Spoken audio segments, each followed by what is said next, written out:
Eu vou começar falando um pouco sobre a história da mulher na sociedade, né? Há muitos, muitos anos atrás, antes mesmo assim da idade média, mais ou menos assim, um pouquinho antes, as mulheres elas tinham uma visão diferente da sociedade com relação a elas. E, bem, as pessoas viam as mulheres como parte da natureza e tinham um profundo respeito com relação a isso, porque as mulheres geravam os filhos, né? Geram os filhos, então tinha essa profunda ligação. Com isso, a mulher também era vista como curandeira, a mulher estava muito relacionada à questão da cura, dos tratamentos, digamos assim, aquela medicina mais primitiva, dos chás, esse estudo e tal, que era uma questão mais sensível, energética, ele estava mais relacionado às mulheres. E com isso, as mulheres eram vistas dessa forma, de forma muito respeitosa e muito positiva. Porém, teve aquela época das bruxas, né? Que a gente sabe que muitas das bruxas foram consideradas bruxas pela questão não de bruxaria em si, mas por essa questão da sensibilidade, por essa questão, até mesmo a história conta que muitas das bruxas, das primeiras bruxas, eram as parteiras, né? Então, eram aquelas mulheres que tinham conhecimento sobre algo que os homens não tinham acesso, porque os primeiros partos, os partos antes, bem antes, há muito tempo atrás, os homens eles não podiam participar dos partos, eles não podiam entrar, eles não podiam ver, e gerava uma certa curiosidade da parte deles de entender o que acontecia ali, né? E com isso, o, prim... ao que me recordo, o primeiro homem a ver o parto foi um rei, Luís, não lembro o nome, acho que é Luís XIV, que ele, como ele era rei, ele ordenou que ele pudesse estar presente no parto, porque ele tinha muita curiosidade de saber como é que era. E aí, depois, com as mudanças da sociedade, com essa parte aí da queimar as bruxas e tal, as mulheres foram ocupando não mais um lugar de respeito na sociedade, mas um lugar de que precisavam ser combatidas de alguma forma. Percebam que inicialmente as mulheres eram vistas como seres superiores, não superiores no sentido de serem melhores, mas superiores que tinham uma ligação maior com a Especiais, natureza né? e com Deus. Isso, e com Deus enfim, com a humanidade em si por conta da gestação. E que depois elas, é como se os homens eles tivessem meio que ficado tipo, não gostei muito desse destaque e eu não tenho esse destaque, e aí passou para, digamos, esse outro extremo, né? Que é o que a gente vive hoje em dia. Então, é mais ou menos isso a história. Tem muitos detalhes, mas enfim, dá para fazer uma live só com a história, né? Mas a gente vai Uhum. só uma, uma pincelada para poder situar vocês. E aí essa história eu vejo muito que reflete no lugar da mulher que a gente ocupa hoje, né? O lugar de que a mulher que cuida, a mulher que faz pelo outro. É muito para Sim. o externo e pouco para si. Então, autocuidado Uhum. fica esquecido. Eu vejo muito assim que nesse período da quarentena, que tá todo mundo em casa, então tá a mãe, a esposa, a dona de casa, a profissional, tá tudo num canto só, tudo concentrado. E aí as Sim. mulheres estou recebendo muita queixa de paciente, enfim, ou de colegas que estão sobrecarregadas com isso, porque todos os papéis estão misturados ao mesmo tempo, por esse lugar de que a mulher tem que dar conta de tudo, é um ser especial, né? Então ela tem que abarcar Uhum. muita coisa e cuida de tudo e de todos. Sim. A gente pode ver também que, pegando já nessa época da história, a gente vai ver que as atividades, de modo geral, de uma vida em casal e em família, eram muito bem divididas nessa época antiga. Por quê? O homem ele não era excluso de auxiliar nas atividades com os filhos, a mulher ficava responsável pelas atividades domésticas e o homem ficava responsável pelas atividades externas à casa, como caça, como cuidar da lavoura, ou enfim, de plantio e tudo mais, né? Ainda no tempo de agricultura de subsistência.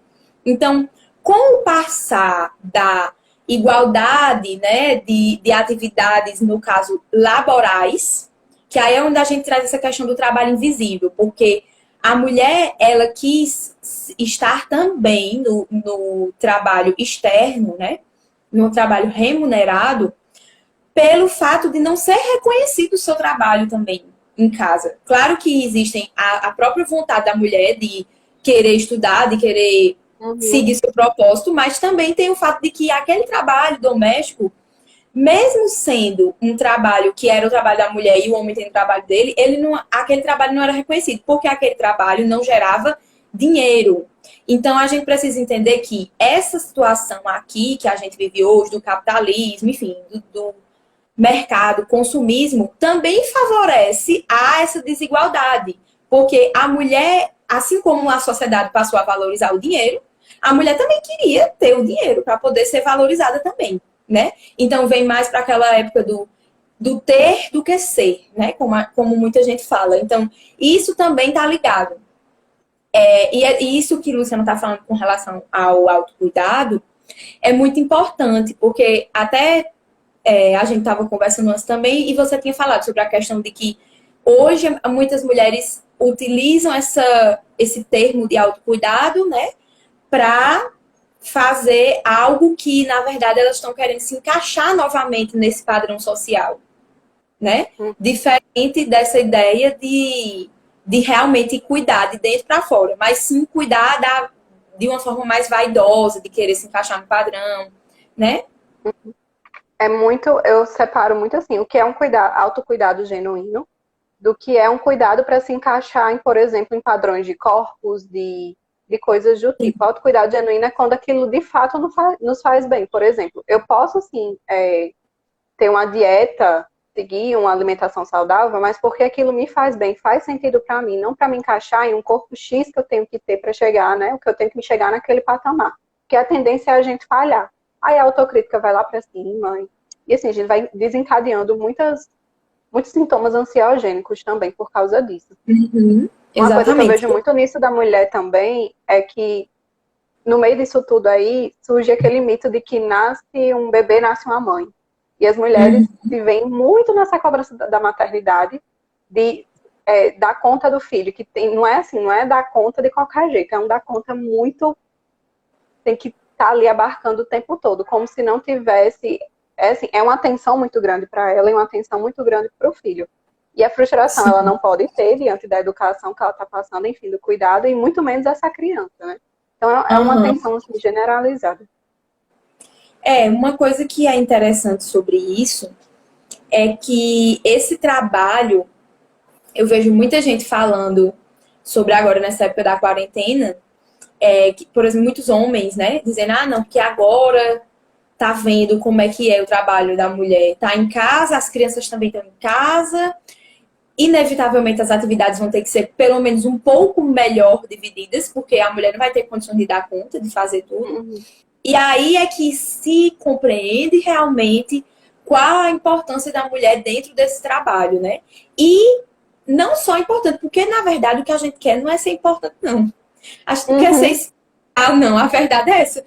Não, o que a mulher quer é ser especial. Não, a gente não quer ser especial porque a gente é super-heroína e que consegue dar conta de tudo. Eu até coloquei um super-heróizinho lá na imagenzinha, né, da live. Sim. Porque o que a gente quer não é ser super-herói, não. A gente quer divisão de atividades, de tarefas, porque antes as atividades da mulher eram essas, né, de ficar em casa e cuidar da casa e tal, sendo que hoje as mulheres trabalham, muitas vezes têm cargos nas empresas onde precisam trabalhar até mais do que os homens, e as atividades de casa seguem sendo responsabilidades dela.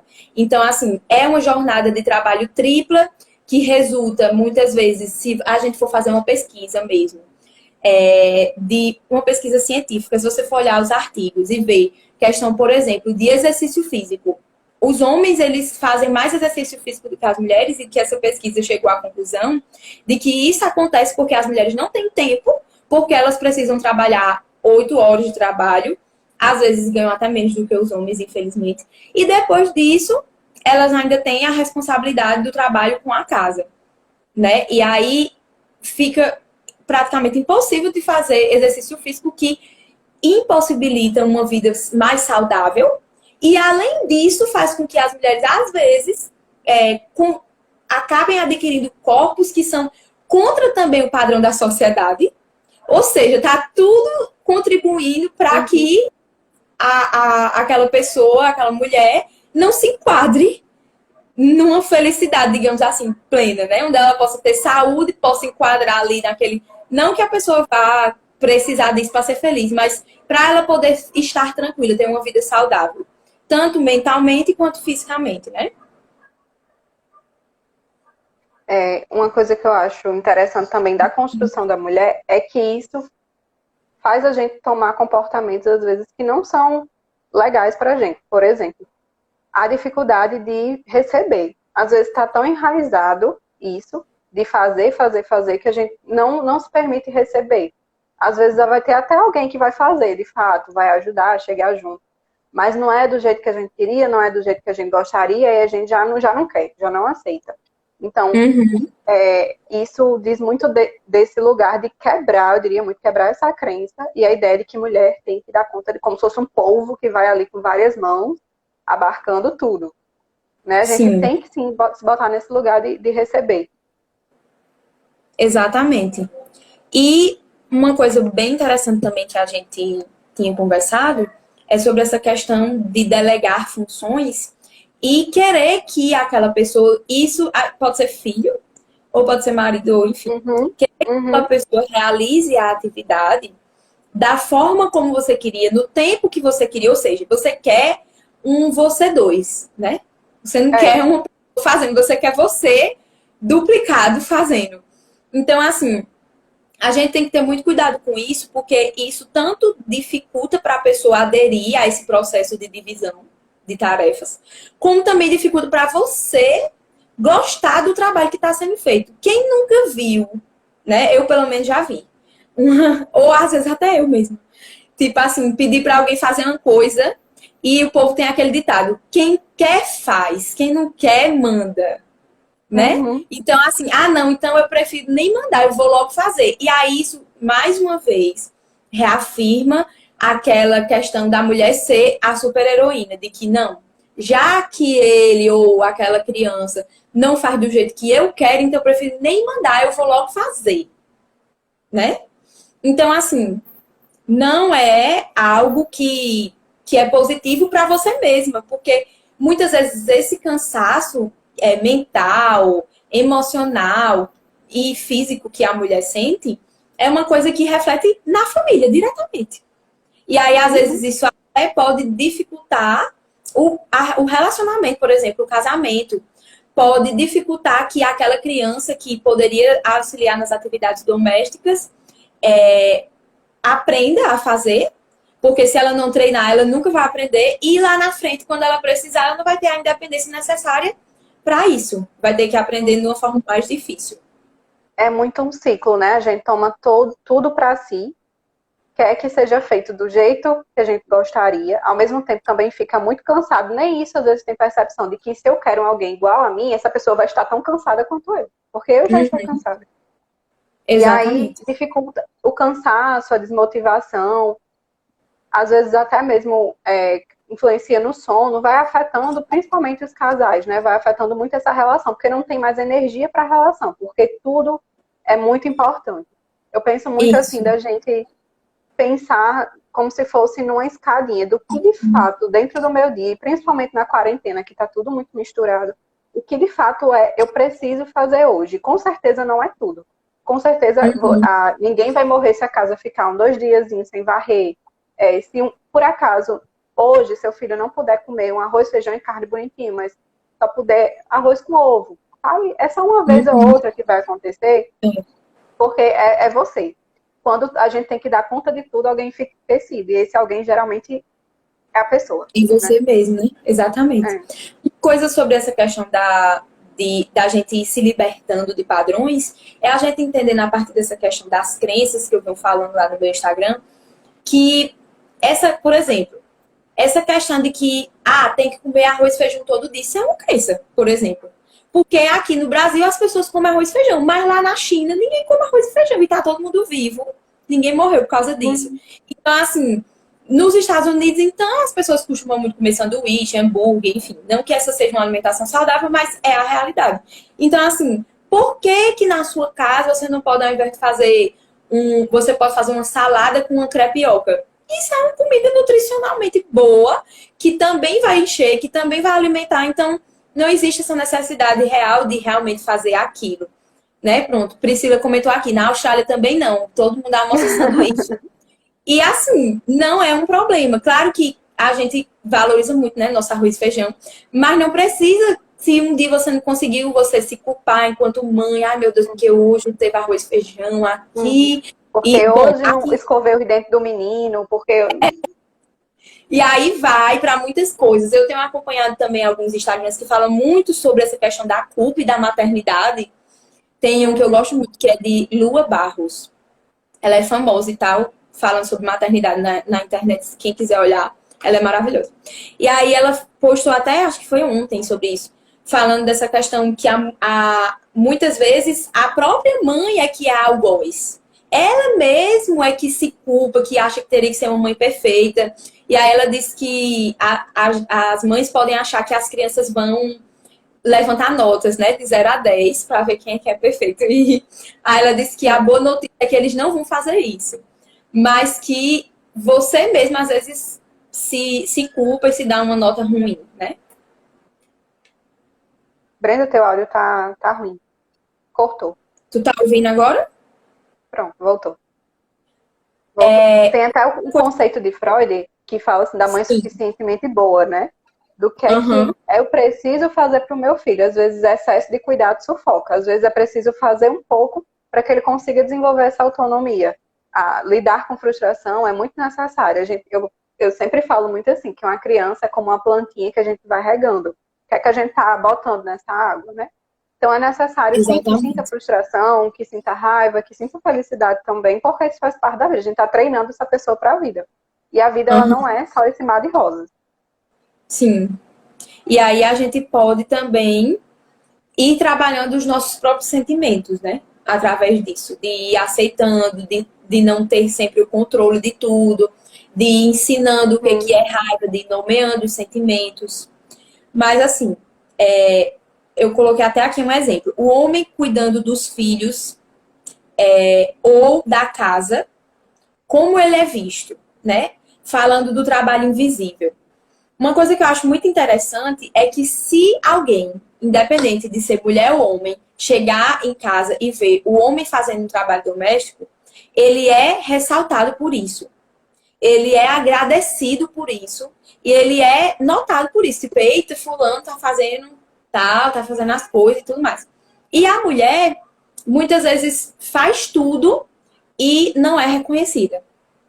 Não é vista. Então, por isso chamamos de trabalho invisível. Se a gente vê uma mãe com 5 filhos no parque, a gente vê uma mãe com 5 filhos no parque. Ok. Agora, se a gente vê um pai com 5 filhos no parque, chama a atenção. Principalmente quando a gente, nessa sociedade que a gente vive hoje, né? E aí, isso é uma coisa que a gente precisa rever. Porque, eu até coloquei aqui, o cansaço do homem é válido e o da mulher não é.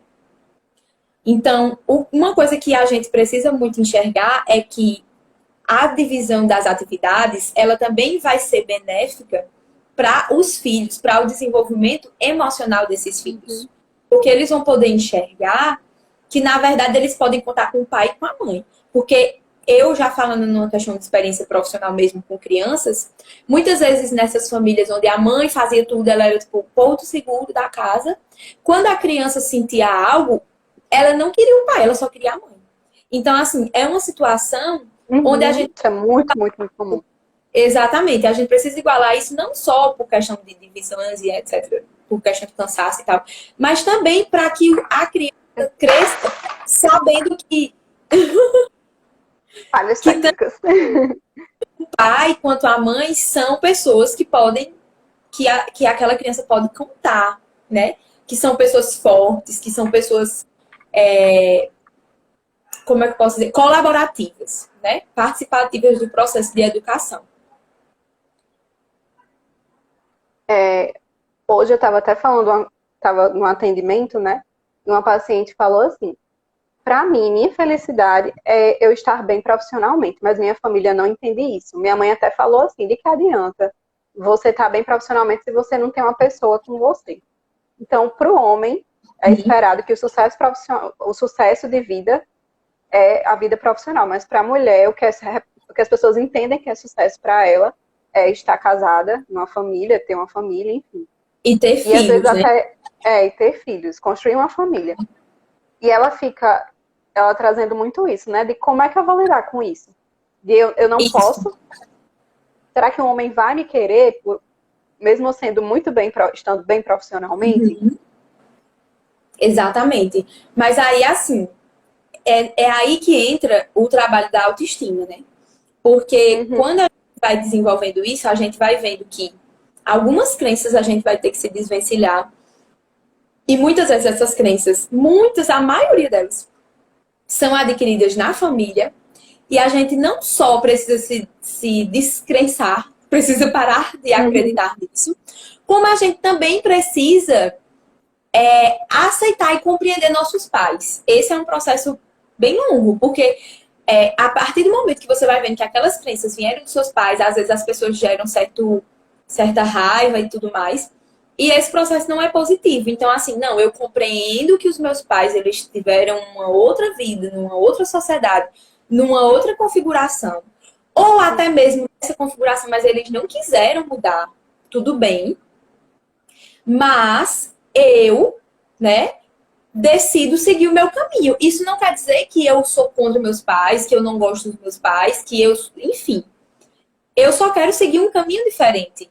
Porque Que faz esse sentido, né, para a pessoa. sentido para a pessoa, porque, gente, a gente não está aqui para dizer que a mulher não deve ter filhos, não deve casar, não deve cuidar dos seus filhos, não deve cuidar da sua casa. Não é isso. Ela tem que fazer o que ela quiser fazer. Se A ela gente se tem o sente direito de escolher bem, o que quer fazer. exatamente, exatamente. E assim, eu particularmente acho que se a mulher não quer ter filhos, é melhor que não tenha do que ter e não tá nem aí. Do mesmo jeito é o homem. Se a pessoa não quer ter, se você vai fazer uma coisa porque uma coisa por fazer e você não quer fazer, seja lá o que for, provavelmente não vai fazer bem feito. Então, filho é uma coisa que demanda muita atenção, muito tempo, muitas, como é que eu posso dizer, renúncias e tudo mais, que às vezes a pessoa não tá preparada, não quer, e tá tudo bem. Uhum. É, eu gosto muito de pensar assim. Existe, principalmente quando a gente vai estudar psicologia, a gente vê o quanto somos carregados de crenças. Crenças no amor, crenças em como a gente deve se comportar, como deve se vestir, que corpo que deve ter. E a tendência é que quando a gente cresça, assim, toma essa postura de adulto diante da vida, eu gosto de pensar assim, autorresponsabilidade com a gente. O que é que faz sentido para mim? Porque se a gente for se adequar a todas as crenças, não dá para viver assim. Alguma hora a Uhum. gente vai ter que começar a tomar consciência de que sim, tem que filtrar o que faz sentido pra gente. E pensar que coisas não excluem outra. Por exemplo, você é muito bem obrigada profissionalmente não exclui de eu poder ter uma família feliz. Também não exclui Isso, de eu poder conseguir cuidar de mim. Tudo é muito da gente se cercar do equilíbrio. E às vezes eu acho que falta muito isso, a gente encontrar equilíbrio em meio a tudo que a gente está vivendo. Sair desse lugar de ser polvo, né, de estar abarcando várias coisas e encontrar um centro. Se centrar e ver o que é que eu consigo, que caminho que faz sentido para mim. sim.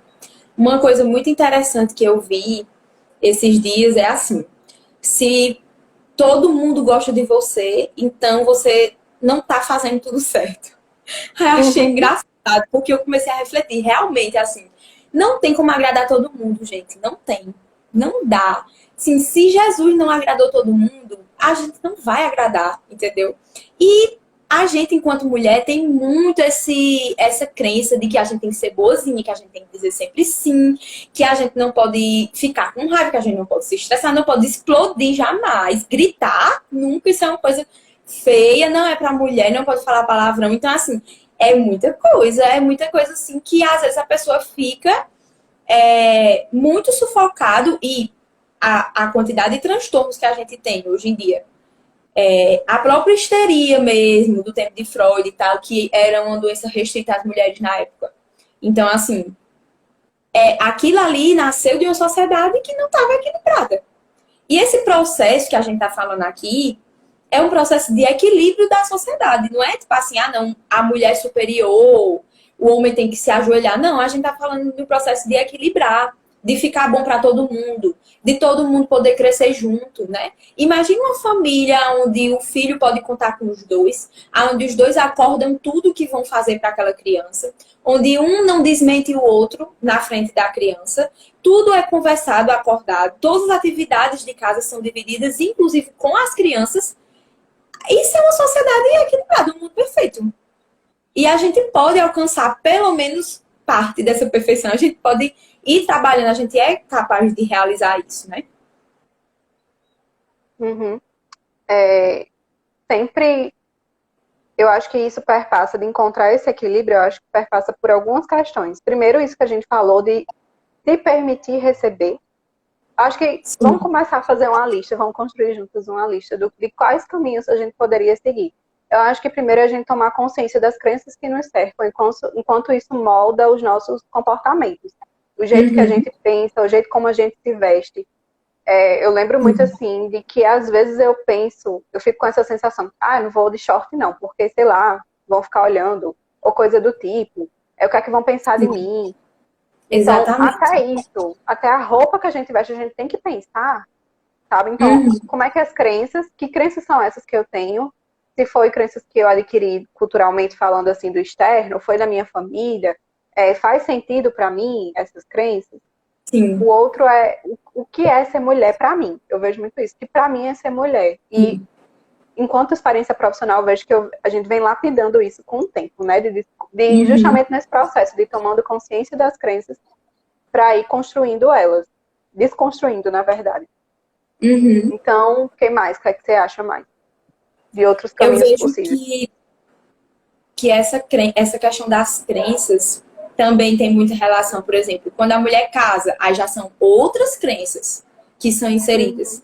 Aí quando se torna mãe, são outras crenças também que são inseridas.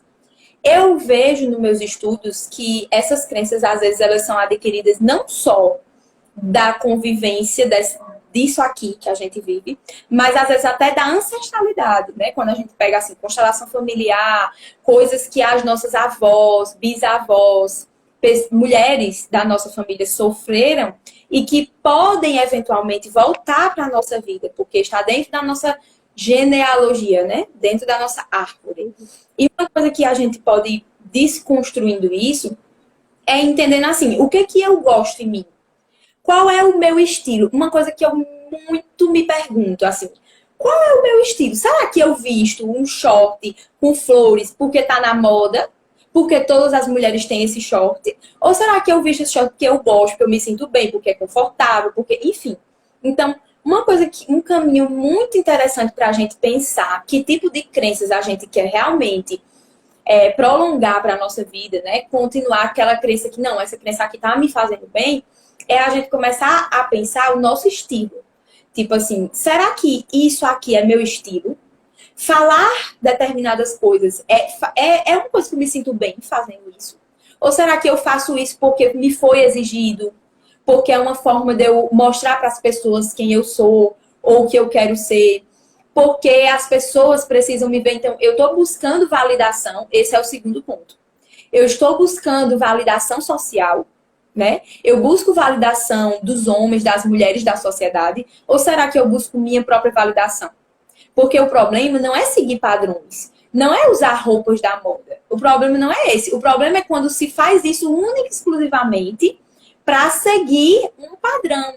Porque se você não fizer isso, você não vai se sentir aceita, não vai se sentir bem vista, né? E a experiência que eu tenho é que quando a gente vai se aceitando e vai meio que impondo a nossa forma de ser, não impondo assim, tipo, na briga, mas tipo assim, eu sou assim e eu me sinto bem assim, e eu tô entendendo a minha autoestima, eu tô me compreendendo e eu vou me assumir pra mim mesma, sem máscaras. As pessoas vão gostando, algumas não vão gostar, porque realmente não se afinam com aquilo ali e pronto. E tá tudo bem, porque a gente não tem que todo mundo gostar da gente, não.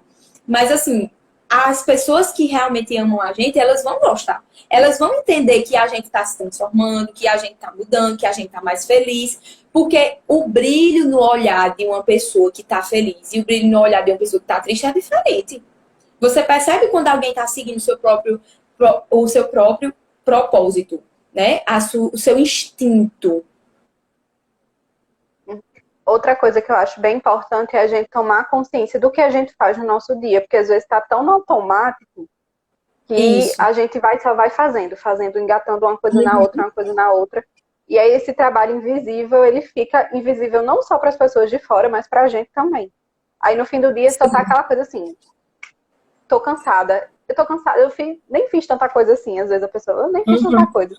Mas será? E Brenda, eu acho que cabe muito você explicar também o que é esse trabalho invisível. Por exemplo, vou cozinhar hoje, vou fazer a janta hoje. Não é só vou fazer a janta hoje, mas o que tanto que está envolvido nisso, né? O trabalho mental que está envolvido em tudo isso. Você explicar melhor também, para que as pessoas consigam. É porque hoje tem pesquisas que mostram que, além dessa divisão do trabalho físico, no caso, por exemplo, varrer a casa, passar o pano, lavar os banheiros, lavar roupa, lavar a louça, fazer comida. Pronto. Mesmo que essas atividades sejam divididas 50-50% para o homem e para a mulher, no caso, para a esposa e para o marido, ainda assim existe uma outra atividade que é chamada de carga mental, que é o gerenciamento dessas atividades. Ou seja, que horas elas vão ser realizadas, como elas vão ser realizadas, aonde elas vão ser realizadas. Então, isso também é um trabalho. Imagine que você vai fazer uma viagem. A viagem precisa ser planejada. Você acha que não custa tempo para fazer esse planejamento? Para pesquisar hotel, para pesquisar passagem, para ver quanto vai gastar, para ver o orçamento familiar. Então, é mais ou menos isso que as mulheres fazem no dia a dia. Elas planejam como é que vai ser lavada essa roupa, que horas é que vai ser lavada. Muitas vezes elas vão... O homem pode até lavar, mas elas que fazem a divisão da roupa, não, as brancas, as coloridas, enfim. Então, assim, essa carga mental de, por exemplo, decidir o que é que nós vamos comer hoje. Isso é uma coisa que leva tempo, leva criatividade. A pessoa precisa pensar, o que é que nós vamos comer hoje, né? Ter arroz, feijão, vai fazer uma saladinha, vai ter que ver os ingredientes que tem. Então, tudo isso também é considerado um trabalho. Existem pesquisas que falam sobre isso, e aí chamamos de carga mental. Muitas vezes a carga mental também adoece, porque esses estudos mostram que a carga mental é responsável por 50% do trabalho. Então, vamos imaginar, 100% do trabalho. 50% é o planejamento e 50% é a realização das atividades. Aí a mulher faz 50% do planejamento, que é o planejamento, ela faz 50%, então só sobrou 50%. Desses 50%, 25% ela vai fazer e 25% o homem vai fazer. Então, a pesquisa disse que 75% do trabalho ainda continua sendo da mulher e 25% do homem. Então, a gente precisa pensar muita coisa, mas assim, só de começar a fazer esses 25% já é bastante coisa, porque tem muita gente que ainda não está conseguindo isso. Aí depois que conseguir isso, aí você passa para o trabalho de gerenciamento, que também é muito importante. Só comentando aqui que Raíssa colocou que essa busca está ligada com o autoconhecimento também. Com certeza, né? Com o autoconhecimento é que a gente consegue identificar essas crenças, né? E a Edilene colocou aqui saudades Brenda, que é uma pessoa que eu atendi o filho dela, muito querida. Um beijo, Edilene, para você. Sim, Luciana, pode falar. A outra coisa que eu acho interessante a gente pontuar também é a mulher sair desse lugar de eu tenho que dar conta de tudo. A gente não tem que nada, eu sempre digo assim, a gente não tem que nada. Hoje, o que é que você tá, como é que você acordou? Hoje eu acordei bem, beleza. dentro desse acordei bem, o que é que eu estou disponível para fazer? Dentro desse monte, dessa lista infinita de coisas que tem para fazer, o que é realmente necessário? Entendendo que nesse necessário tem que sim ter esse momento de autocuidado da gente. Que aí pode ser qualquer coisa, e eu sempre digo assim, o autocuidado ele não precisa ter 3 horas de duração. Pode ser 5 minutos, 10 minutos, 15 minutos, mas que a gente procure fazer aquilo que nos faça bem. Sim. E principalmente saber o que é que nos faz bem, porque às vezes, muitas das vezes, né, a gente tá tão voltado para esses outros, para fazer essas coisas externas, que nem isso a gente consegue responder. O que é que nos faz bem? O que é que a gente gosta de fazer? O que é que eu faço que recarrega minha bateria, vamos dizer assim. Isso, exatamente. É muito importante isso. Uma coisa que Joellen comentou aqui, né? Como dividir as tarefas quando a educação do homem é machista? É uma ótima pergunta. Bom, é o seguinte, haverá resistência. Não estamos aqui dizendo que os homens vão aceitar numa boa. Que você vai chegar e vai dizer, olha, amor, é o seguinte, eu assisti uma live, e aí lá na live estava dizendo que as atividades, elas precisam ser divididas. E aí ele vai dizer, legal, eu adorei esse ideia. Não vai acontecer assim, né? Seria nosso sonho de princesa? Seria, mas não é. Então, assim, é preciso muito diálogo. Então, lá vai mais um trabalho que a mulher vai ter que ter, né? Mas, assim, gente, se a gente não for ter esse trabalho, a gente vai ter que continuar fazendo tudo do mesmo jeito. Então, é um trabalho que vale a pena, né? E convenhamos que diálogo faz parte da relação.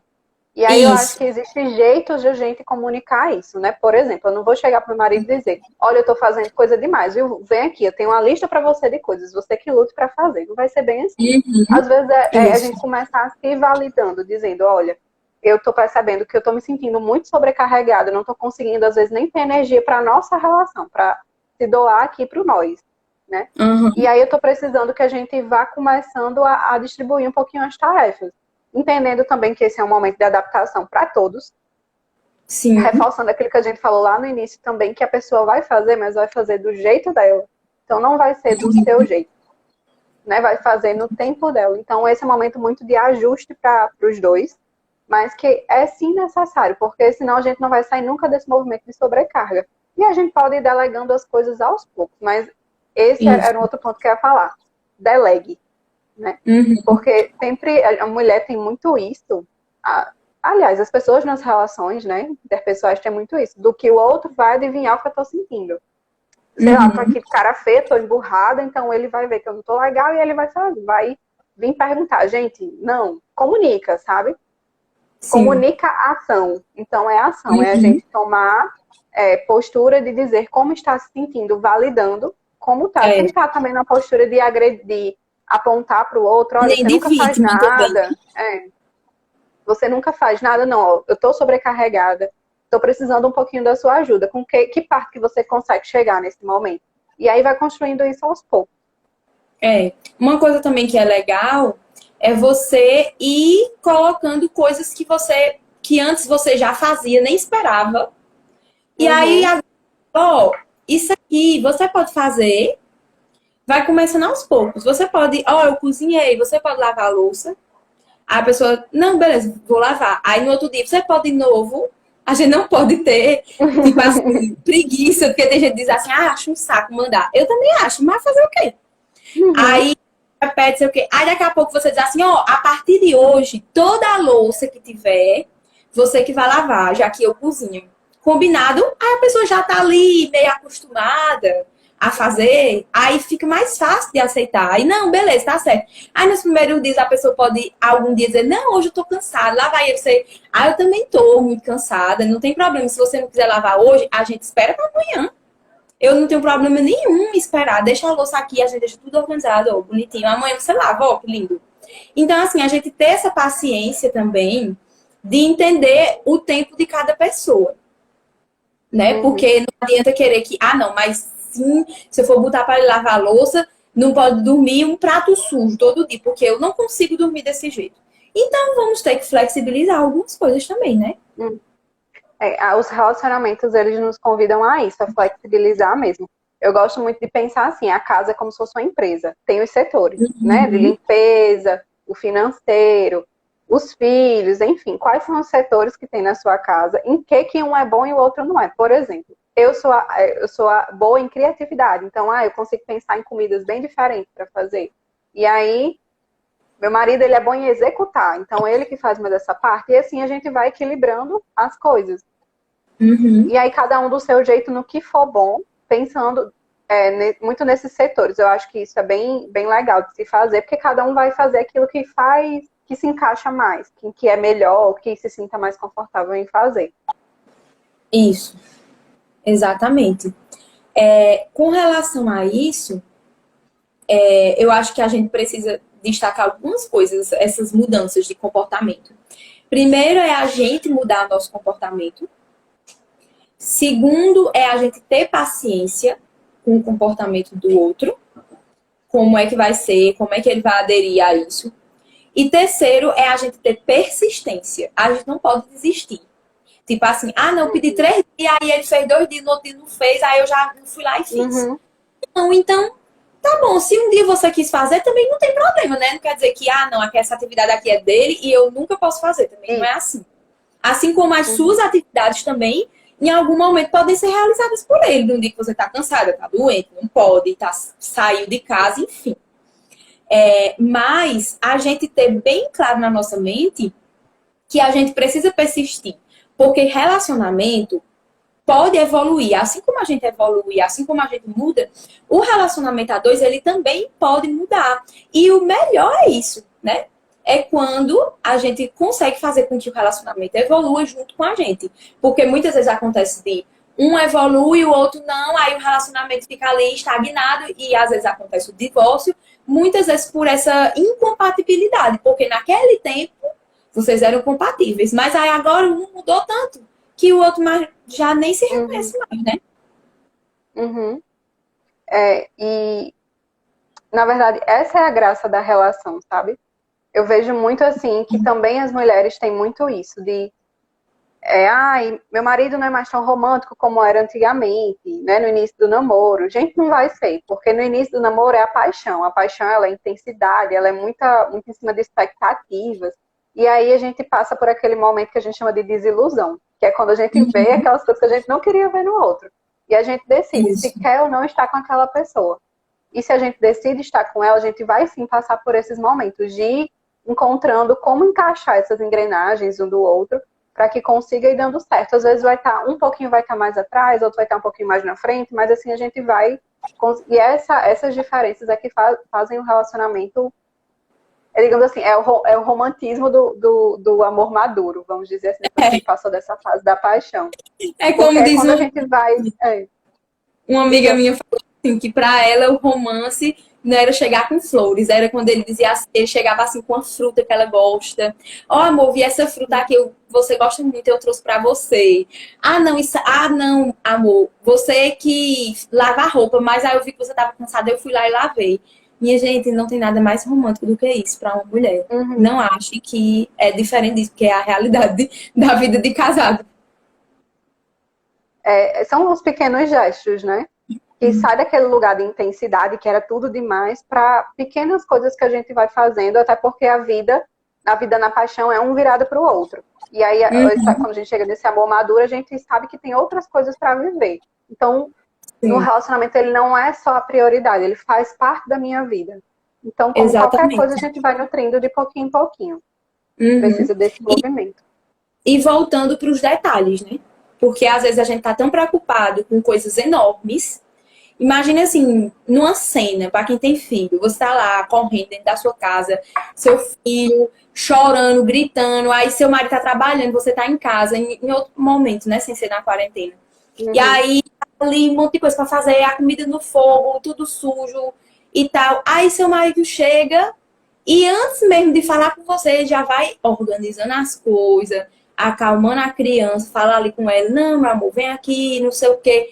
Isso aí é o detalhe, né? É o companheirismo que aqui Raíssa está falando. Companheirismo e cumplicidade é algo fundamental no relacionamento. Isso é a cumplicidade, porque os dois estão juntos, né? O marido, ele chegou ali em casa, às vezes a mulher pode até nem trabalhar fora, mas ele é pai daquela criança e dono da casa, tanto quanto a mulher. Então fica naquela... Muitas vezes eu vejo homens dizerem, não, porque a dona daqui de casa, quem manda aqui em casa é minha mulher. Não é assim. né? Os dois têm que mandar, porque se um só mandar, aí aquele um é que vai ser responsabilizado. E o que a gente quer não é isso, a gente não quer culpa. Ah, não, porque a culpa é sua porque seu filho é assim.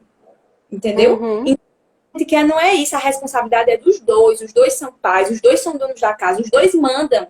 É os dois que precisam combinar tudo, né? Uhum.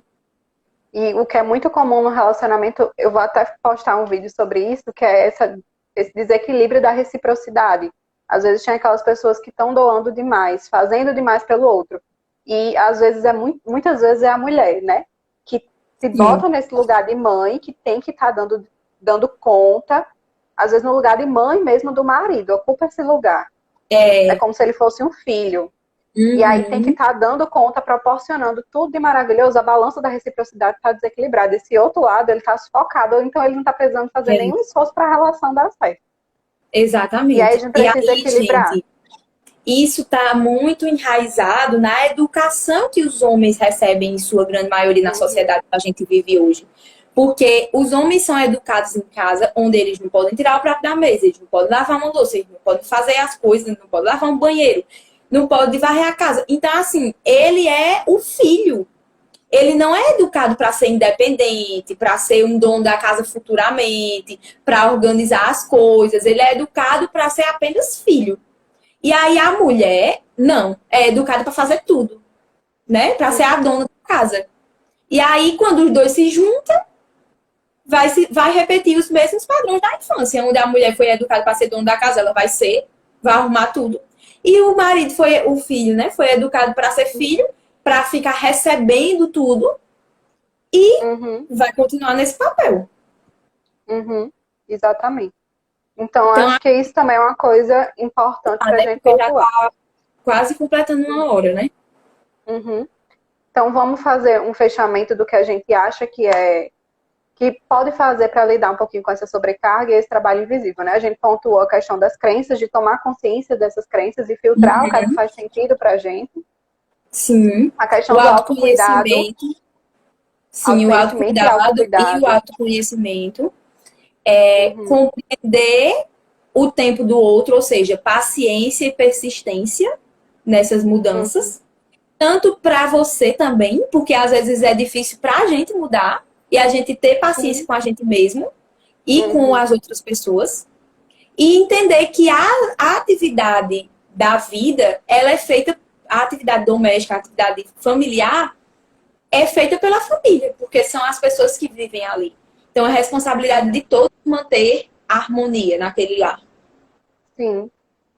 E aí se permitir sair e rompendo com essas crenças, e se permitir fazer, primeiramente, eu diria assim, dentro do seu dia, quando você acaba seu dia, você tá bem ou você tá esgotada? Se tá esgotada, alguma coisa aí não tá legal. Então, vamos olhar para esse dia, ver o que é que você pode filtrar, ver o que é necessário, de fato, e o que é barulho. Barulho que eu digo é assim, esse aqui já é o trabalho que eu estou fazendo em excesso, né? E eu posso delegar, eu posso deixar de fazer, ver, né, o que de fato é prioridade para que eu consiga ter momentos para mim. Exatamente. Acho que é isso, né? É isso, gente. Então, agradecemos pela participação de todos. Aí tu deixa lá em salva, Lu. Quando finalizar, aparece assim, salvar nos stories. Tá? É isso, gente. Um beijo para vocês. E qualquer coisa também, falem com a gente no privado, se vocês tiverem alguma dúvida, se quiserem saber de mais alguma coisa, que a gente vai ter prazer em explicar para vocês. Certo? Tchau, Lu. Foi ótimo, maravilhoso. Tchau, beijos. Foi ótimo. Tchau, gente. Tchau, Raíssa. Tchau. Tchau, Irrinha. Beijinhos para vocês.